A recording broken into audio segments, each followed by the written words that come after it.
Hello friends, welcome to my channel. आज के video में हम सीखने जा रहे हैं रीजनिंग के top most important questions. Previous year पर आधारित प्रश्न हैं जिन्हें हम एक खास ट्रिक की हेल्प से सॉल्व कर रहे हैं और क्वेश्चन के आंसर तक बहुत जल्दी जो है पहुंचने की कोशिश करेंगे। देख रहे होंगे आप स्क्रीन पर किस तरह के क्वेश्चन जो है आज मेरी वीडियो का हिस्सा है, इन्हें हम सॉल्व कर रहे हैं। जस्ट इन सेकेंड जो है सॉल्व करने की कोशिश करेंगे। तो फ्रेंड्स चलो शुरू करते हैं वीडियो को और चलते हैं अपने पहले क्वेश्चन की तरफ। अब पहला क्वेश्चन गिवन है, पक्षी जो है हवाई जहाज, उसी तरह से मछली का संबंध यहाँ से हमें बताना है। इन चारों में से कौन सा होने वाला है।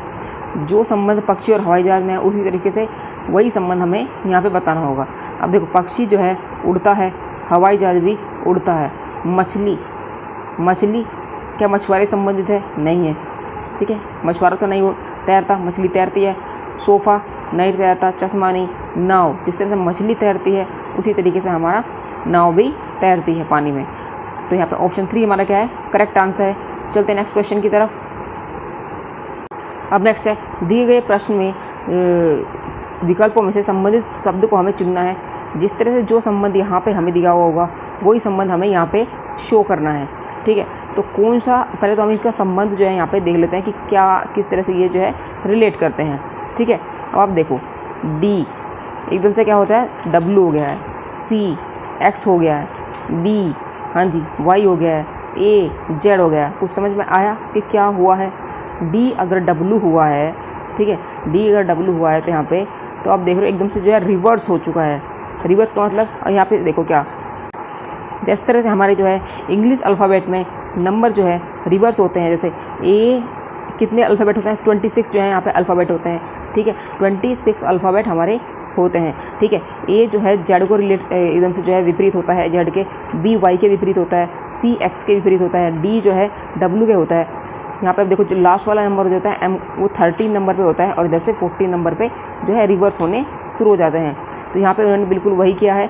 डी को जो है उन्होंने डब्लू लिखा है, डी को उन्होंने डब्लू लिख दिया है, बिल्कुल उसका रिवर्स लिख दिया है। सी को उसने एक्स लिख दिया है, सॉरी हाँ जी, सी को उसने एक्स लिख दिया है और बी को वाई, बी वाई पे है और ए जो है जेड पे है। इन द सेम वे हमें जो है इसका रिलेशन बताना है। तो आई को हम क्या लिख सकते हैं? आई हमारा कहाँ है? ये है। आई को हम लिख सकते हैं आर, हाँ जी। जे को हम लिख सकते हैं, जे को हम लिख सकते हैं क्यू, हाँ जी। और इधर से के को हम लिख सकते हैं पी, हाँ जी। और एल को हम लिख सकते हैं ओ। अब देखो ये किस ऑप्शन में है? R Q P O, R Q P O, हाँ जी। ऑप्शन 3 हमारा क्या है? करेक्ट आंसर है। उम्मीद करूँगी आपको जो है क्लियर हुआ होगा। चलते हैं नेक्स्ट क्वेश्चन की तरफ।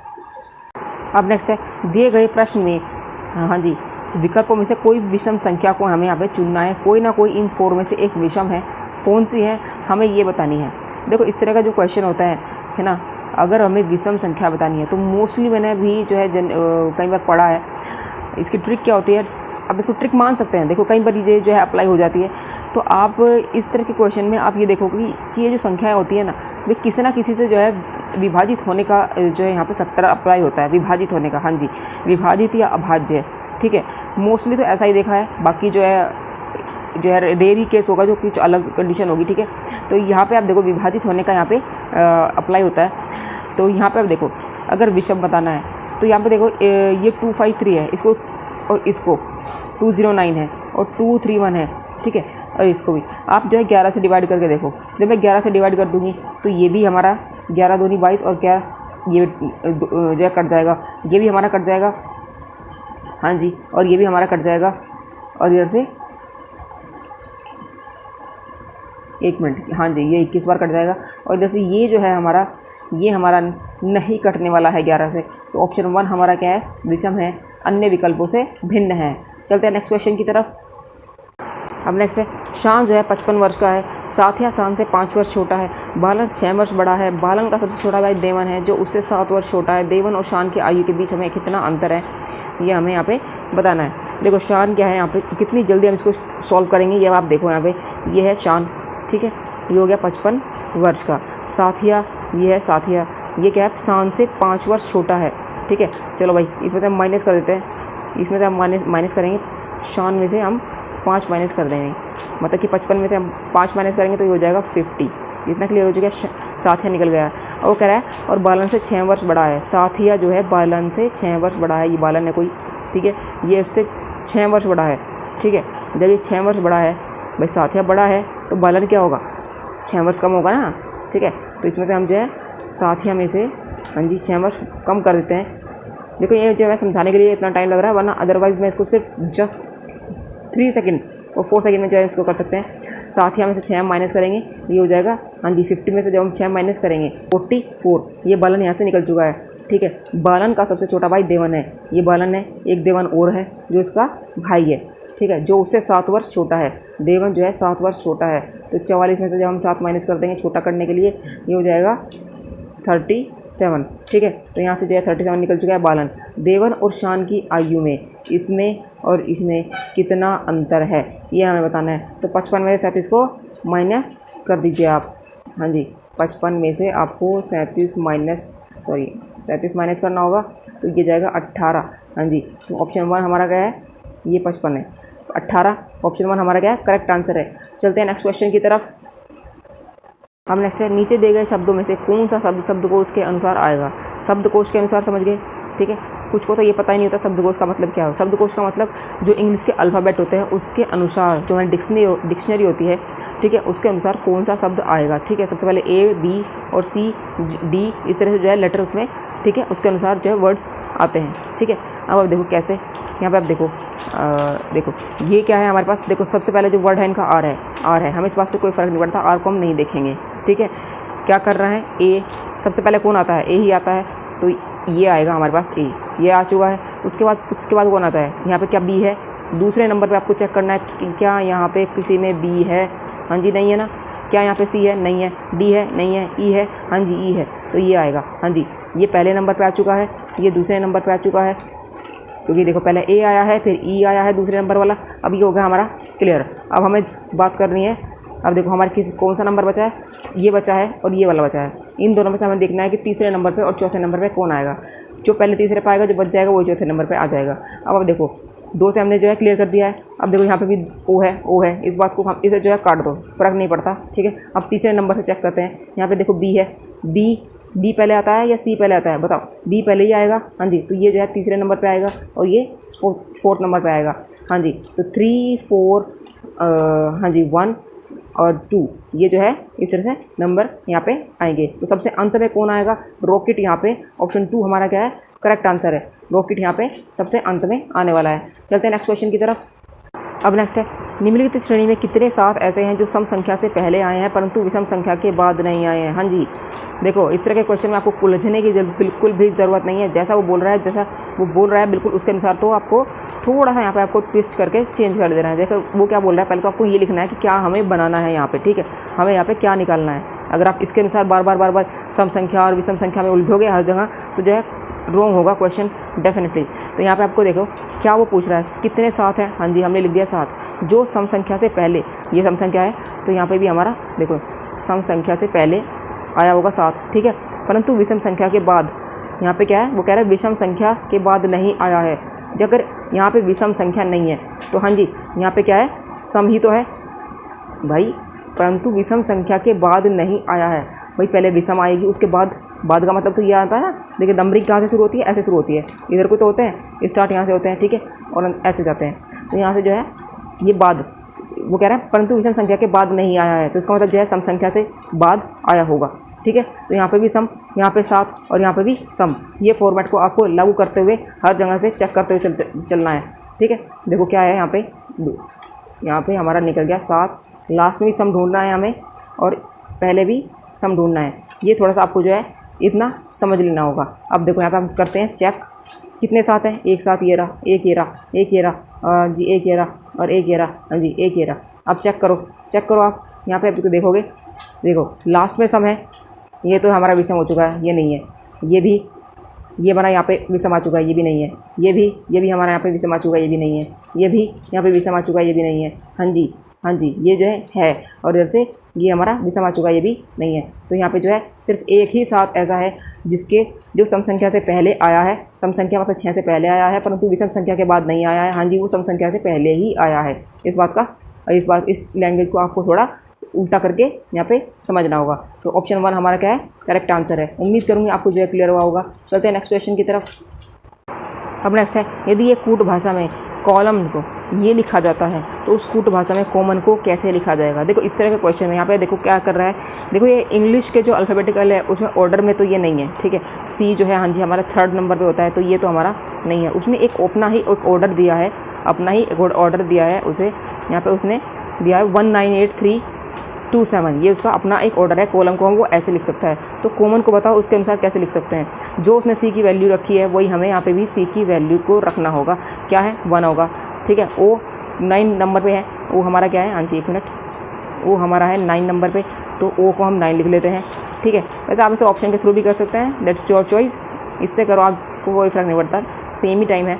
एल को हम क्या लिख सकते हैं, को हम लिख सकते हैं 2 192, ठीक है 2 अब कहाँ पे है, ठीक है। अब इन दोनों में से है और लास्ट में हम जो है एन को चेक कर सकते हैं। एन को उसने 7 लिखा है तो 7 आ रहा है, तो ऑप्शन 1 हमारा क्या है यहाँ पे करेक्ट आंसर है। उम्मीद करूँगी आपको जो है क्लियर हुआ होगा। चलते हैं नेक्स्ट क्वेश्चन की तरफ।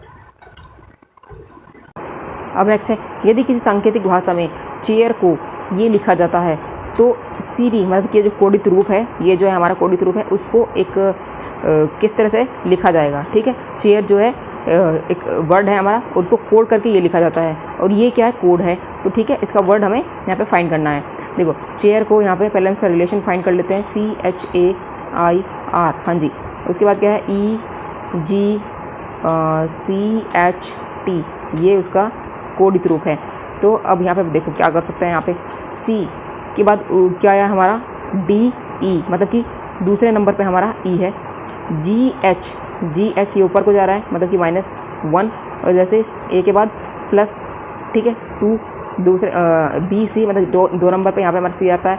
I दूसरे नंबर पे, और H जो है ऊपर को जाएगा, ये नीचे को है, ये ऊपर को है, ठीक है ये नीचे को है। R के बाद ST मतलब कि 2 नंबर पे और इधर से -1, ये हमारा समझ गए आप यहाँ पे क्या हमारा निकला है, ठीक है। एक बार +2, एक बार -1, एक बार +2, एक बार -1, एक बार +2। इन द सेम वे हमें जो है यहाँ पे भी कोड करना है CTFHV,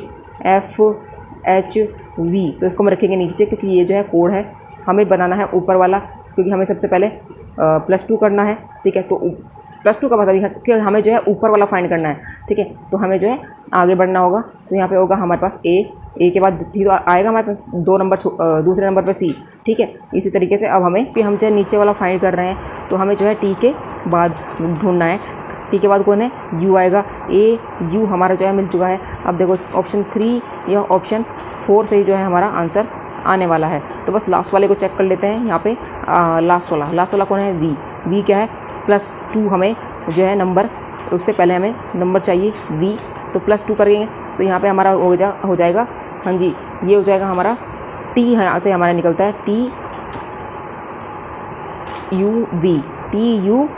हाँ जी। तो यहाँ से जो है हमारा निकल चुका है। तो यहाँ पे ये होगा AUDIT, ये जो है ऑप्शन 4 से हमने यहाँ से आंसर फाइंड कर लेंगे आराम से, अगर हमें इसका पैटर्न हमें पता चल चुका है तो यहाँ से ऑप्शन 4 हमारा क्या है करेक्ट आंसर है। चलते हैं नेक्स्ट क्वेश्चन की तरफ।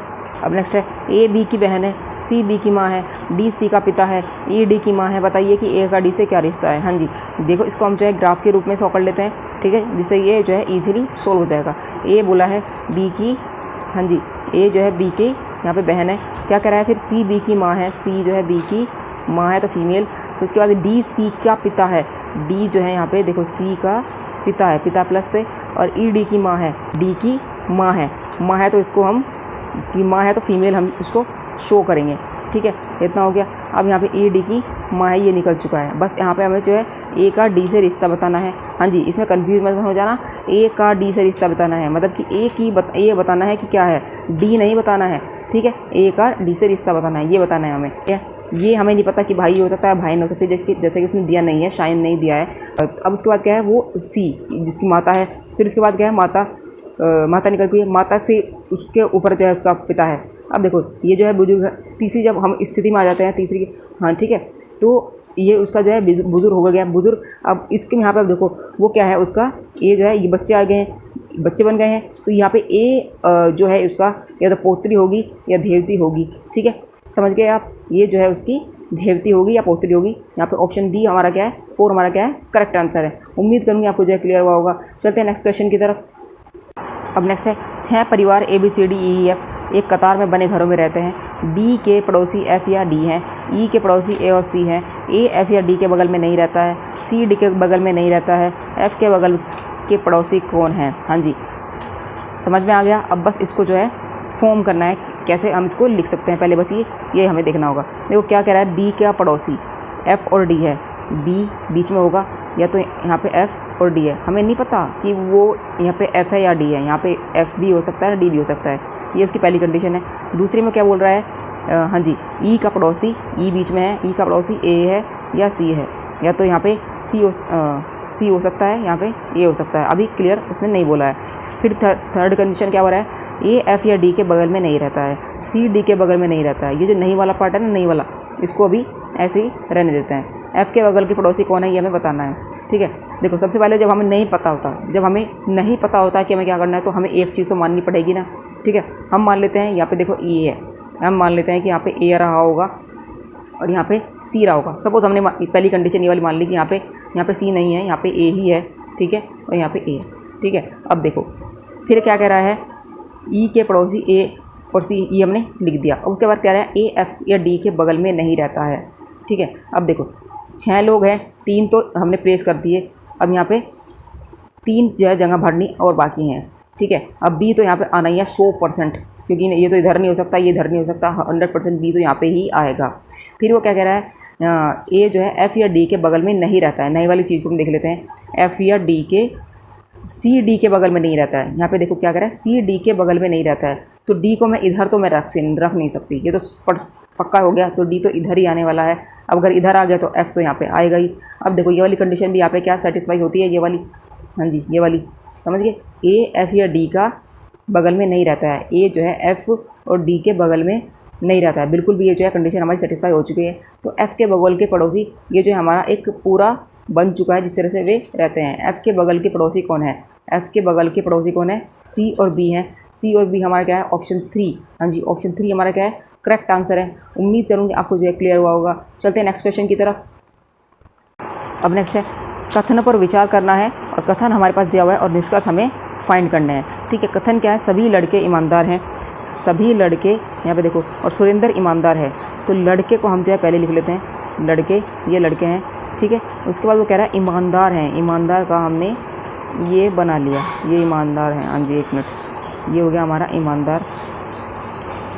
अब वो क्या कह रहा है, सुरेंद्र ईमानदार है, सुरेंद्र ये रहा, ठीक है, सुरेंद्र ईमानदार है, तो ईमानदार के अंदर ही आएगा, ठीक है, ये सुरेंद्र है। अब देखो निष्कर्ष, देखो क्या होता है ना, जब हम इस तरह के क्वेश्चन को सोल्व करते हैं तो हमें जो वो कहता है, जो वो कथन में देता है, हमें सिर्फ उसी के अनुसार चलना होता है, ठीक है। अपना कोई लॉजिक यहाँ पे नहीं लगाना होता है। सुरेंद्र एक लड़का है, हाँ जी बताओ, सुरेंद्र यहाँ पे एक लड़का है, क्या सुरेंद्र का जो सर्कल है उससे एक लड़का है। देखिए बहुत से जो है यहाँ पे सोचेंगे हाँ भाई लड़का है, सुरेंद्र नाम लड़का हो सकता है, लड़का है, हाँ जी।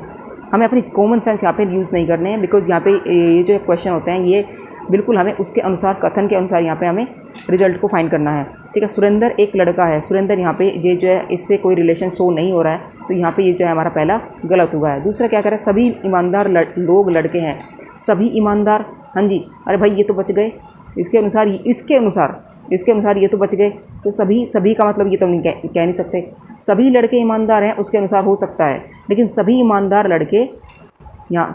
लोग लड़के यहाँ पे नहीं है, तो ये भी हमारा नहीं है।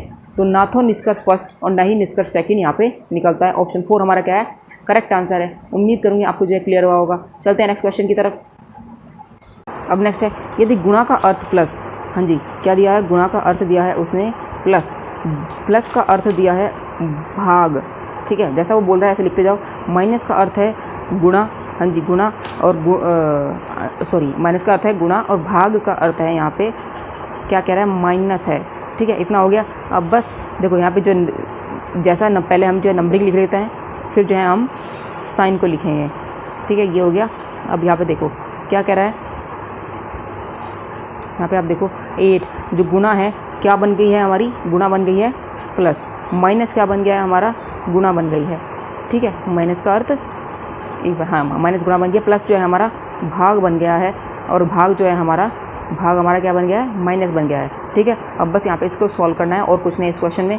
8 प्लस 7 की गुना 8 में करेंगे, भाग करेंगे 40 से और माइनस के 2 करेंगे, 8 पंजे 40, मतलब यहाँ पे 7/5 यहाँ पे हमारा रह गया। तो 7 प्लस 7/5 माइनस 2 हमारा बच गया था, तो 5 नीचे, ठीक है।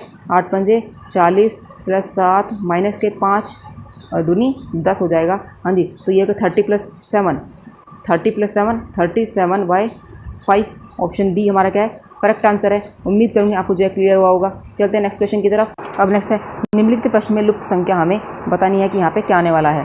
देखो, मैट्रिक्स को सोल्व करने की मैंने आपको कई बार वीडियो में बोला है कि या तो रो वाइज या कॉलम वाइज हम इसको सोल्व करने का यहाँ पे इसका तरीका होता है, ठीक है। अब आप देखो यहाँ पे क्या आपको, देखो अगर आप इस तरह से सोल्व करोगे तो ये जो है सॉल्व नहीं होगा। 10 का 6 और 9 हम नहीं बना सकते। इसी तरह से 18, 6 में मैं ऐसा क्या जोड़ूँ, ये तो 16 हो जाएगा, ठीक है। 10 से 6 अगर मैं माइनस भी कर दूँ तो ये 4 हो जाएगा, तो 9 तो यहाँ से निकलने वाला नहीं है। ये ऐसा मैं क्यों कर रही हूँ, देखो क्योंकि देखो संख्या जो है ज़्यादा पास है तो प्लस माइनस वाला हम कॉन्सेप्ट यहाँ पे अप्लाई कर सकते हैं, ठीक है। तो हम जो है इसको इस तरह से अगर मैं करूँ तो ये जो है हमारा 17 को हम नहीं फाइंड कर सकते, तो हम जो है इसको कॉलम वाइज यहाँ पे सॉल्व करने की कोशिश करेंगे इस तरह से। देखो लास्ट में क्या है, 20 है। अब आप देख रहे होगे नंबर जो है क्या है, एकदम से बड़ा नंबर है, फिर छोटा है, फिर हाँ जी छोटा है, तो मतलब कि ये इन तीनों का ये तो प्लस रहा होगा, फिर कुछ ना कुछ माइनस रहा होगा, तब जाके हम जो है 20 तक पहुँचे होंगे, ठीक है। तो ऐसा कुछ हुआ होगा। देखो कि नंबर ज़्यादा दूर नहीं है, मैंने आपके अपनी वीडियो में भी कई बार ऐसा बोला है। आप चाहे तो जो है वीडियो को भी चेक कर सकते हैं, जिस तरह से मैंने आपको जो है मैट्रिक्स को सॉल्व करने का तरीका यहाँ पे समझाया है। यहाँ पे देखो 10 को क्या हमें जोड़ माइनस करना है जिससे कि मैं 20 लेकर आऊँ, ठीक है। 10 में मैं अगर मैं 28 प्लस कर दूँ और इसमें से अगर मैं माइनस कर दूँ 18, तो क्या मेरा 20 आ जाएगा। यहाँ पे देखो ये हो जाएगा 38 में से अगर मैं 18 माइनस कर दूँ, हाँ जी जो है मेरा 20 यहाँ से निकल रहा है, ठीक है। इन द सेम वे हम जो है इसमें भी चेक कर लेते हैं, ठीक है। 6 और देखो क्या ये हमें ही करना होगा, प्लस और माइनस वाला कॉन्सेप्ट हमें ही अपने माइंड में लिखा होगा। प्लस 34 को अगर मैं प्लस करूं और माइनस अगर मैं 14 कर दूं तो क्या होगा हमारे पास, ये हो जाएगा हमारे पास 40 माइनस 14, तो ये जो है हमारा 26 निकलेगा। हाँ जी, ये जो है पैटर्न हमारा बिल्कुल पूरी तरीके से फॉलो करता है। इन द सेम वे हमें यहाँ पे भी करना होगा। तो क्या करना है, नो प्लस क्वेश्चन मार्क जो हम मान लेते हैं x माइनस का 17 इज इक्वल टू जो है उसने बोला है 32, ठीक है। 9 7, हाँ जी ये हो जाएगा इधर जाके हमारा 49, और x की वैल्यू क्या होगी यहाँ पे 49 माइनस 9, हाँ जी ये हो जाएगा 40। तो ऑप्शन 3 हमारा क्या है, करेक्ट आंसर है। उम्मीद करूँगी आपको जो है क्लियर होगा। चलते हैं नेक्स्ट क्वेश्चन की तरफ। निम्नलिखित में से कौन सा आरेख बेरोजगार और स्नातक के बीच संबंध को दर्शाता है। हाँ जी, दो लोग हैं, बेरोजगार और स्नातक, ठीक है। अब बेरोजगार और स्नातक को संबंध को हमें दर्शाना है। देखो बेरोजगार जो है स्नातक भी होते हैं, ठीक है। कहने का मतलब जो स्नातक है कुछ जो है कुछ स्नातक बेरोजगार भी होते हैं, ठीक है। तो यहाँ पे ये वाला जो संबंध है बिल्कुल सही शो हो रहा है। अगर आप मान लेते हैं कि जिन बच्चों को कन्फ्यूजन है वो ये भी मान सकते हैं, ठीक है, बेरोजगार इसे, ठीक है। ऐसा क्यों नहीं है वो ये देखो यहाँ पे क्यों नहीं है ये वाला ऑप्शन बेरोजगार, ये है बेरोजगार, ये बाहर वाला हम मान लेते हैं कि बेरोजगार है, अंदर वाला क्या है स्नातक है, ठीक है। अब अंदर वाला हमने जो है स्नातक मान लिया, मतलब कि सारे के सारे हमने क्या मान लिया स्नातक। क्या सारे बेरोजगार हैं, बताओ आप, क्या सारे के सारे स्नातक बेरोजगार हैं? भाई ज़रूरी तो नहीं है, बहुत सारे स्नातक की जो है जॉब है, स्नातक बेरोजगार नहीं है, तो ये जो है हमारा चलने वाला नहीं है, ठीक है। हम आप जो है सोच लेते हैं अंदर वाला जो है बेरोजगार है और बाहर वाला जो है स्नातक है। अगर आप इसे देखें तो क्या निकलता है यहाँ पे, क्या जितने भी क्या सारे के सारे बेरोजगार स्नातक हैं? ये तो संभव है ही नहीं। क्या सारे के सारे बेरोजगार, जितने भी सारे बेरोजगार हैं यहाँ पर, ठीक है, स्नातक हो सकते हैं? संभव ही नहीं है, ठीक है। तो ये भी हमारा चलने वाला नहीं है। अब बेरोजगार अलग हो जाए और स्नातक अलग हो जाए, ऑप्शन 3 अभी हमारा नहीं सोच सकते हैं, ठीक है। और इसमें से कोई नहीं, ठीक है, तो ऑप्शन 1 ही हमारा जो है करेक्ट आंसर होगा। चलते हैं नेक्स्ट क्वेश्चन की तरफ। अब नेक्स्ट है, नीचे दी गई वर्णमाला में आपके बाएं 7वें अक्षर के दाएं 7वां अक्षर कौन सा होगा? हाँ जी, ये वर्णमाला है। अब देखो बाएं कहाँ से होता है, देखो मैंने आपको पहले भी बोला है अपनी एक वीडियो में, ये बाएं होता है, ये दाएं, ठीक है। और कह रहा है बाएं से दाएं इधर चलना है, ठीक है, 7वें अक्षर पे हमें पहुंचना है। हाँ जी, ये है 7वां, और इसके भी दाएं, जब 7वें अक्षर देखो इधर क्या होगा बाएं होगा, ठीक है, और इधर होगा हमारा दाएं, तो 7वें अक्षर के हमें दाएं जाना है। तो हम कहाँ पर पहुँच जाते हैं, n पर पहुँच जाते हैं। ठीक है, या तो आप ऐसे कर लो या फिर डायरेक्टली भी आप 7 + 7 करके हाँ जी 14वें अक्षर पर आप पहुँच सकते हो, अगर आपको ऐसा दिया हुआ है। ठीक है, बाएँ के दाएँ दिया हुआ है, बाएँ के अगर आपको दाएँ दिया हुआ है तो आप जो है 7 + 7 मतलब कि बाएँ और दाएँ का जो वैल्यू है उसको आप ऐड करके यहाँ पे जो है हम पहुँच सकते हैं सही आंसर तक। ठीक है, 14वां अक्षर हमें बताना है बाएँ से, ये इसका जो है रूल होता है। बाएँ और दाएँ को आप जोड़ दो, 7 + 7 कर दो, ये जो है 14वां अक्षर यहाँ से बाएँ से आपको फाइंड करना है। या फिर आप ऐसे कर लो, पहले जो ऐसा उसने बोला है बाएँ से 7वां अक्षर फाइंड करो और उसके भी दाएँ, अब इसके दाएँ चल दो। ठीक है, 7वां अक्षर कौन है, एन है। ऑप्शन 2 हमारा क्या है यहाँ पे, हाँ जी करेक्ट आंसर है। चलते हैं नेक्स्ट क्वेश्चन की तरफ। सभी कुत्ते गधे हैं, सभी गधे बैल हैं, निम्न में से कौन सा निष्कर्ष सही है, ये हमें बताना है। देखो पहले इसको जो है वेन डायग्राम के थ्रू समझ लेते हैं, आपको जो है बहुत अच्छे से क्लियर हो जाएगा। तो कुत्ते जो है यहाँ पे क्या हो गया, गधे हैं, हाँ जी ये हो गया गधे।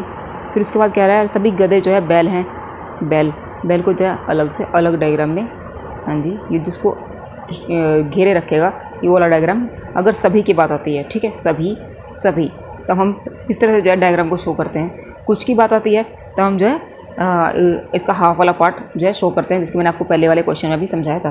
ठीक है, अब देखो क्या कर रहा है, कौन सा निष्कर्ष सही है, सभी कुत्ते गधे हैं। हाँ जी निष्कर्ष पे आ जाओ आप जा, सभी कुत्ते गधे हैं, ये कुत्ते जो है गधे हैं, हाँ जी बिल्कुल सही है।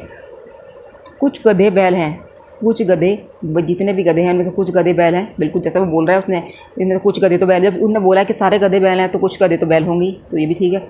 सभी कुत्ते और गधे बैल हैं, सभी कुत्ते और गधे, तो उसने खुद बोला है कि सभी कुत्ते गधे हैं, सभी गधे बैल हैं, और ठीक है तो सभी कुत्ते और गधे जो है बैल हैं, बैल के अंदर ही आ रहे हैं, बिल्कुल 3 है।